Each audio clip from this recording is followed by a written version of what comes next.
In today's video, I'm going to teach you how to change your WordPress URL. Whether you're looking to rebrand your website or move it to a different domain, knowing how to change your URL can be incredibly useful. It's a relatively straightforward process and we'll guide you through it step by step so you feel confident making these changes on your own. Let's dive right in. First, you'll want to navigate to wordpress.com. This is where the magic begins and it's your starting gate into the world of URL customization. Once you're on the site, look towards the upper right corner and click on Log In. This step will take you to the screen where you can enter your WordPress credentials. If you don't have an account yet, you might need to set one up before proceeding further.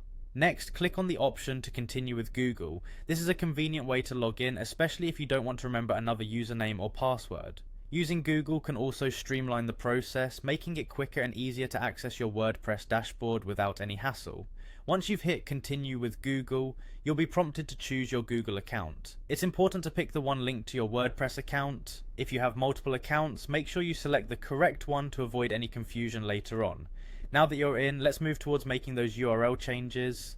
The next step is to find and go to Settings.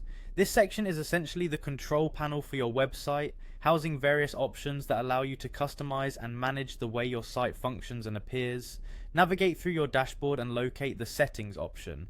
Once you've found it, click on it and get ready to make those necessary tweaks. After you've reached the settings page, locate the WordPress address and site address fields. This is where you can enter a new URL for your site. Take a moment to consider the new domain you want to use and double check for any spelling errors or typos. Changing your URL is a small but significant action, so you'll want to be precise and careful.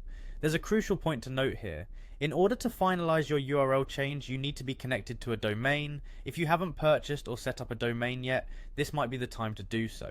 WordPress offers several domain options, or you can buy one from a domain registrar of your choice and link it to your WordPress site. And that's it! With these steps, you've successfully changed your WordPress URL. Remember, making sure all associated links and resources point correctly to your new URL is essential to maintaining your site's functionality. Thanks for watching, and I hope this guide has empowered you to make the changes you need for your WordPress site. Happy blogging!